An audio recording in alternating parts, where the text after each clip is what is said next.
കുട്ടികളെ നിസ്കരിപ്പിക്കാൻ വേണ്ടി ഉള്ള മാർഗങ്ങൾ, അല്ലെങ്കിൽ അവരെ അതിലേക്ക് പ്രോത്സാഹിപ്പിക്കാൻ വേണ്ടിയിട്ടുള്ള മാർഗങ്ങൾ, അതാണ് ഞാൻ പറയുന്നത്. അത് പിന്നെ ഏതെങ്കിലും ഒരു കാര്യം നമ്മൾ ചെയ്യാത്തുണ്ടെങ്കിൽ എന്ത് ചെയ്യാം, നമുക്കത് എടുത്തു നോക്കാലോ, എന്നിട്ട് അത് നടപ്പിലാക്കാലോ വീട്ടിൽ ഇൻഷാ അല്ലാ. ഞാൻ ഇതുവരെ പറഞ്ഞ കാര്യങ്ങൾ തന്നെയാണ്, അത് നോട്ട് ചെയ്യാൻ വേണ്ടിയിട്ടാണ് ഞാൻ എന്ത് ചെയ്യുന്നത്, പറയുന്നത് ഇൻഷാ അല്ലാ. അപ്പോൾ അത് ഓൾറെഡി നോട്ട് ചെയ്തവരുണ്ടെങ്കിൽ അവർക്ക് വേണമെങ്കിൽ ലെഫ്റ്റ് അടിച്ച് പോകാം, ക്ലാസ് അവസാനിക്കുകയാണ്.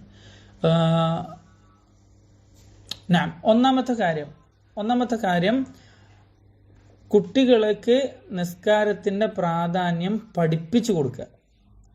പ്രത്യേകിച്ച് ചെറിയ ചെറിയ സൂറത്തുകളിലൊക്കെ, ഇപ്പോൾ വൈലുൽ സൂറത്ത് മാഊൻ ഒക്കെ പഠിപ്പിച്ചു കൊടുക്കുക, അതിന്റെ അർത്ഥമൊക്കെ പറഞ്ഞു കൊടുക്കുക.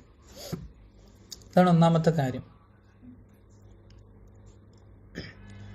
ഇനി രണ്ടാമത്തെ കാര്യം, ബാങ്ക് കേൾക്കുമ്പോൾ തന്നെ, അദാന് കേൾക്കുമ്പോൾ തന്നെ നിസ്കാരത്തിന്റെ ഗൗരവം മനസ്സിലാകുന്ന രൂപത്തിൽ നമ്മൾ പെരുമാറുകയും കുട്ടികളെ പെരുമാറാൻ വേണ്ടി പ്രോത്സാഹിപ്പിക്കുകയും ചെയ്യാം. ഇതാണ് രണ്ടാമത്തെ കാര്യം. അപ്പൊ അതെങ്ങനെയാണ്?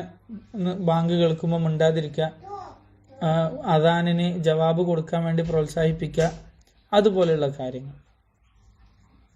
അതുപോലെ അദാനിന് ജവാബ് കൊടുക്കുമ്പോൾ ഞാൻ ഈ ക്ലാസ്സിന്റെ തുടക്കത്തിൽ പറഞ്ഞ പോലെ ഉള്ള ചിന്തകൾ കുട്ടികൾക്ക് ഇട്ടുകൊടുക്കുക, അതൊക്കെ. മൂന്നാമത്തെ കാര്യം,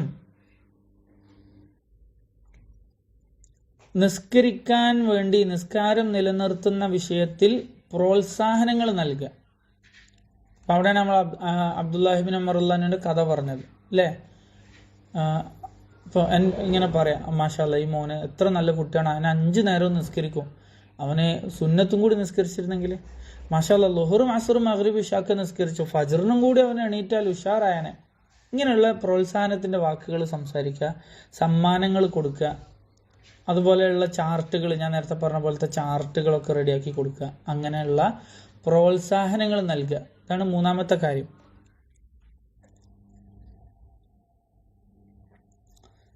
നാലാമത്തെ കാര്യം,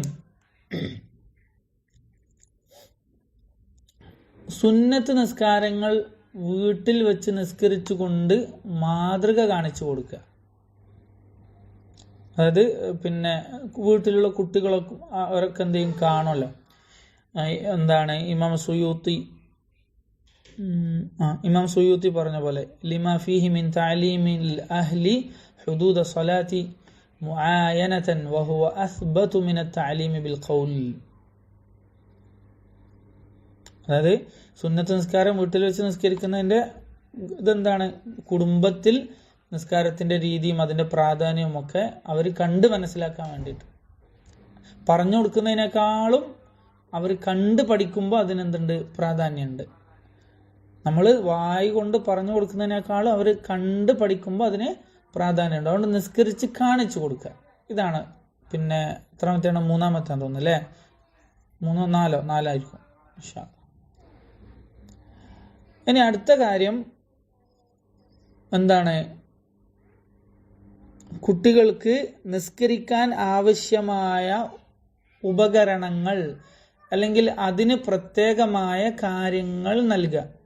അവർക്ക് പ്രത്യേകമായ നിസ്കാരക്കുപ്പായം കുട്ടികൾക്ക്, അവർക്ക് പ്രത്യേകമായ സജ്ജാദ നിസ്കാരപ്പായ, അതുപോലെ അവർക്ക് പ്രത്യേകമായ സ്ഥലം നിർണയിച്ചു കൊടുക്കുക വീട്ടിൽ. അതുപോലെ മസ്ജിദിലേക്ക് പോകാൻ വേണ്ടി അയൽവാസിയോ അല്ലെങ്കിൽ കുടുംബത്തിലോ വീട്ടിലോ ഒക്കെ ഉള്ള ആരെങ്കിലും ഒക്കെ ഏൽപ്പിച്ചു കൊടുക്കുക, അല്ലെങ്കിൽ നമ്മൾ തന്നെ പോകാൻ പറ്റുമെങ്കിൽ അങ്ങനെ പോവുക. മനസ്സിലായില്ലേ? അങ്ങനെയുള്ള കാര്യങ്ങൾ ചെയ്യുക.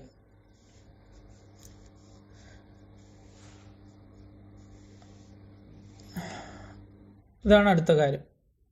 ഇനി മറ്റൊരു കാര്യം, തമീസ് കുട്ടികൾ, അതായത് പിന്നെ ശരിയും തെറ്റൊക്കെ മനസ്സിലാക്കുന്ന ഒരു പ്രായമെത്തിയ കുട്ടികൾ, ആ കുട്ടികൾ എന്ത് ചെയ്യുക, ജമാഅത്തിന് മസ്ജിദിലേക്ക് കൊണ്ടുപോവുക.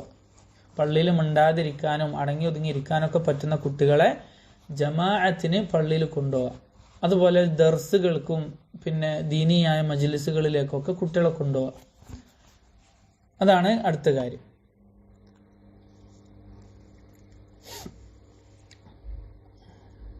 ഇത്രയും കാര്യങ്ങൾ പിന്നെ എന്ത് ചെയ്യാം, നമ്മളൊരു ടാസ്ക് പോലെ ഉണ്ടോ എന്ന് പരിശോധിക്കുകയും നടപ്പാക്കുകയും ചെയ്യാൻ ശ്രദ്ധിക്കാം. ഇൻഷാ അല്ലാഹ്. വബില്ലാഹി തൗഫീഖ്.